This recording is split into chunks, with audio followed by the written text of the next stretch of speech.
Selamat datang di video pembelajaran pengantar akuntansi. Pada kesempatan kali ini saya akan membahas materi mengenai aset tetap.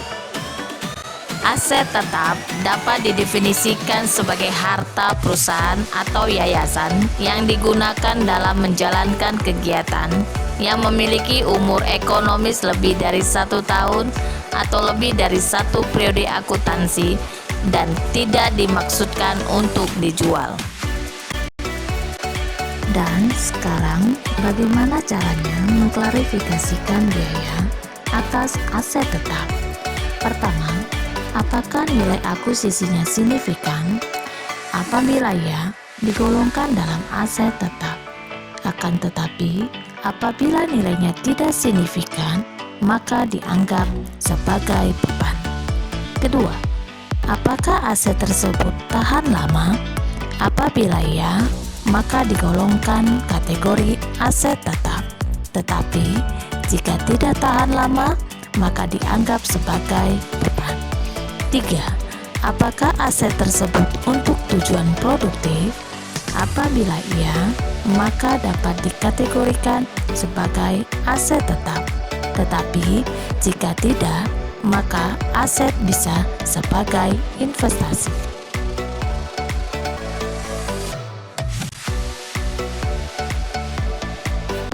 Sehubungan dengan pengukuran yang harus dilakukan atas aset tetap, pada PSAK 16 disebutkan bahwa aset tetap yang memenuhi syarat pengakuan sebagai aset diukur pada biaya perolehan. Nilai aset tetap dalam pengukuhan yayasan adalah sebesar nilai perolehan historis atau historical acquisition cost. Nilai ini adalah semua biaya yang dikeluarkan untuk memperoleh aset tetap tersebut hingga dapat beroperasi atau siap digunakan.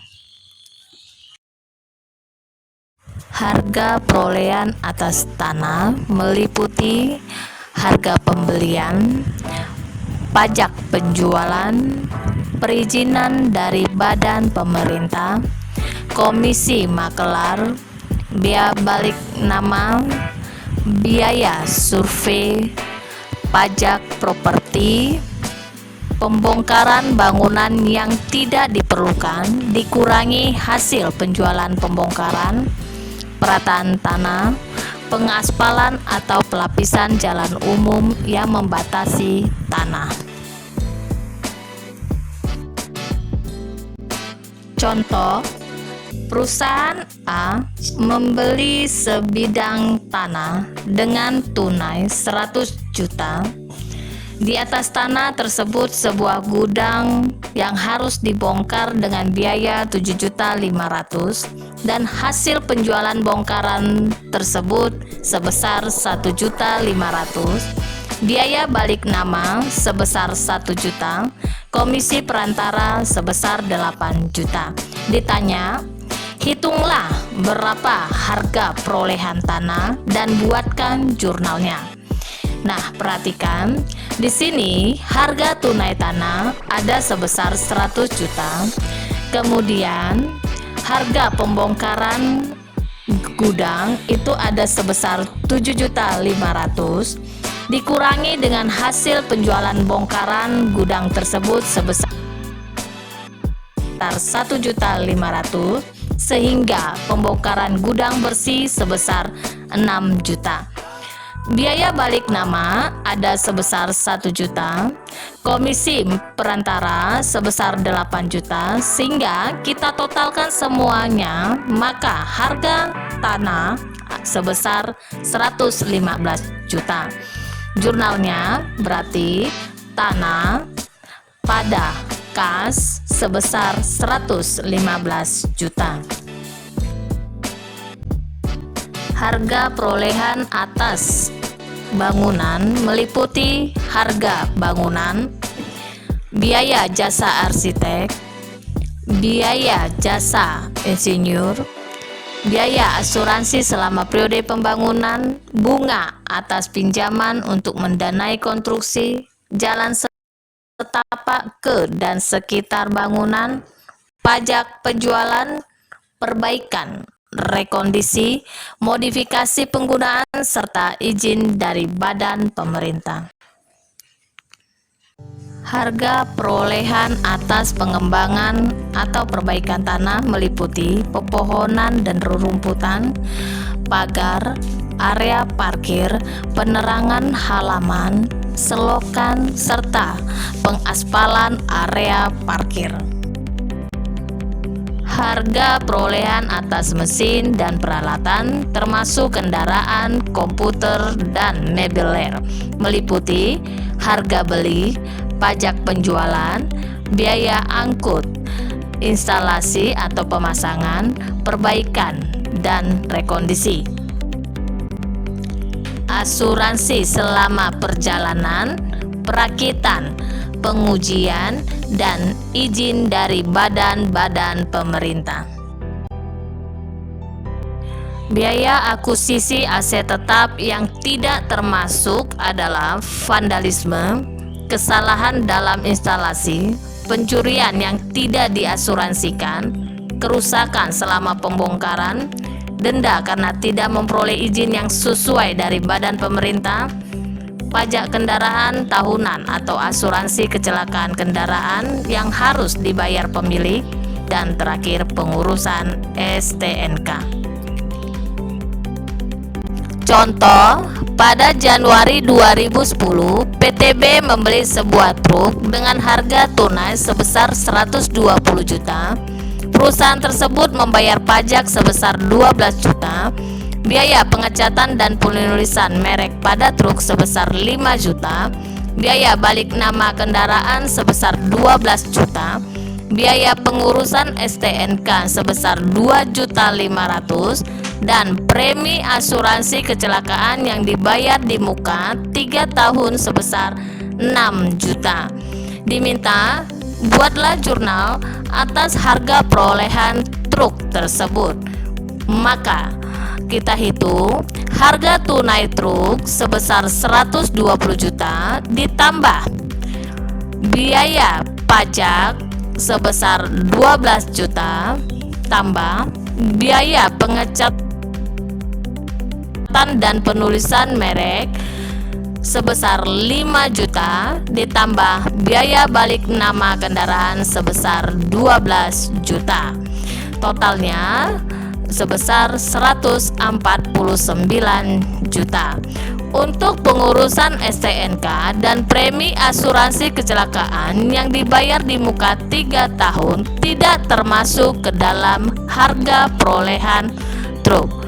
Maka jurnalnya truk sebesar 149 juta dan pajak kendaraan sebesar 2.500.000 dan asuransi dibayar di muka sebesar 6 juta pada kas sebesar 157.500.000. Cara memperoleh aktiva tetap.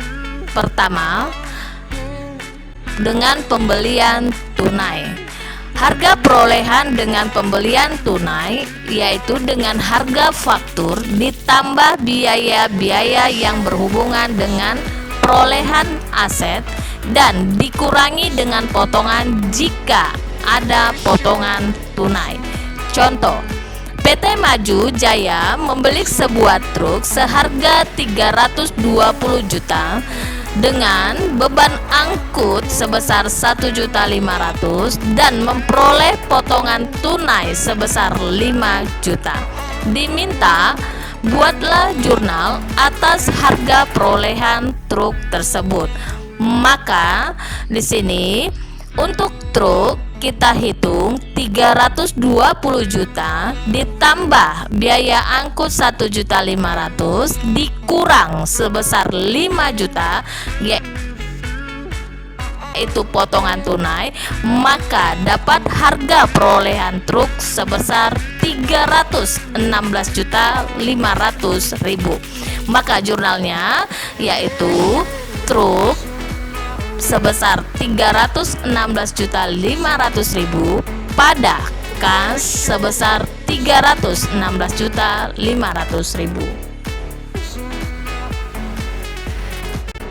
Cara memperoleh aktiva tetap yang kedua yaitu pembelian secara kredit. Penentuan harga perolehan aktiva tetap yaitu dengan harga tunai ditambah dengan beban yang dikeluarkan sampai aktiva tetap tersebut siap pakai. Untuk bunga tidak dimasukkan ke dalam unsur harga perolehan, melainkan dimasukkan ke dalam beban bunga. Contoh, CV selaras membeli peralatan pabrik yang harga tunainya sebesar 10 juta, CV selaras membayar uang muka sebesar 2 juta, dan sisanya dengan menggunakan wesel bernilai nominal 8 juta, dengan jangka waktu 1 tahun dengan bunga 10%. Maka jurnalnya adalah peralatan pabrik 10 juta, pada kas sebesar 2 juta, dan utang wesel 8 juta. Pada saat jatuh tempo dibayar sejumlah nilai nominal wesel dengan bunga sebesar 800.000, dapatnya dari 10% bunga dikali nilai nominal utang wesel 8 juta, maka jurnalnya utang wesel 8 juta dan beban bunga wesel 800.000 pada kas 8.800.000. Cara memperoleh aktiva tetap yang ketiga yaitu pembelian gabungan. Pembelian satu paket, maka harga beli paket harus dialokasikan ke berbagai jenis aset dengan berdasarkan pada harga pasar masing-masing golongan aset yang tercakup dalam pembelian tersebut. Contoh, CV Harmonis bergerak dalam bidang perhotelan. Pada tanggal 15 Mei 2010, CV Harmonis membeli sebuah hotel. Berarti di sini ada tanah, gedung, dan peralatan dengan harga tunai 12 miliar. Harga wajar atau harga pasar dari masing-masing yaitu tanah dinilai 30 miliar, gedung 105 miliar, peralatan 15 miliar. Diminta buatlah jurnal atas harga perolehan tanah, gedung, dan peralatan.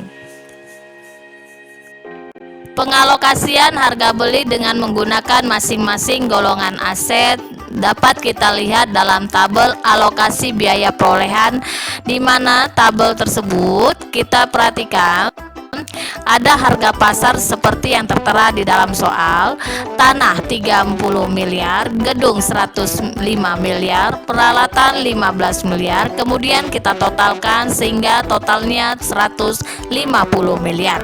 Kemudian kita cari persentase dari total harga, di mana persentase tanah, gedung, peralatan itu adalah 100%. Kita mau cari persentase masing-masing. Tanah 20% dapatnya dari 30 miliar dibagi 150 miliar dikali 100%. Gedung dapatnya 70% yaitu 105 miliar dibagi 150 miliar dikali 100%. Peralatan dapatnya 10% dari 15 miliar dibagi 150 miliar dikali 100%.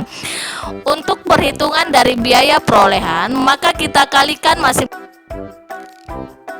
persentase dikali dengan harga beli yaitu 12 miliar. Berarti untuk tanah 20% dikali 12 miliar, gedung 70% dikali 12 miliar, peralatan 10% kali 12 miliar, maka kita peroleh alokasi biaya perolehan per golongan aset untuk tanah 2,4 miliar, gedung 8,4, peralatan 1 miliar 200 juta.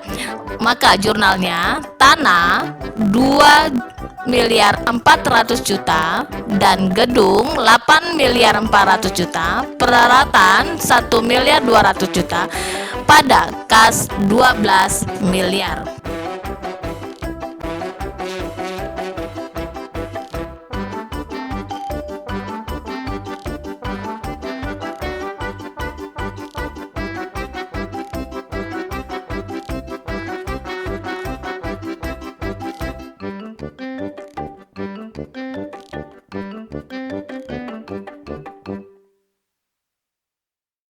Cara memperoleh aktiva tetap yang keempat, yaitu pemberian atau donasi. Aktiva tetap diperoleh dengan pemberian dari pihak lain. Harga perolehan itu kita hitung berdasarkan harga pasar wajar atau nilai taksir yang wajar. Cara memperoleh aktiva yang kelima yaitu pembuatan sendiri. Untuk pembuatan sendiri, biaya perolehan aktiva yaitu mencakup seluruh biaya pembangunan. Demikian juga beban bunga atas dana pinjaman yang digunakan selama masa konstruksi harus dikapitalisasi ke dalam biaya perolehan aset tetap. Namun, apabila setelah masa konstruksi selesai, dana pinjaman belum lunas, maka bunga atas dana pinjaman tidak boleh dikapitalisasi ke dalam aset tetap. Bunga tersebut dibebankan ke dalam laba rugi sebagai beban bunga.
Jangan lupa subscribe dan like. Terima kasih.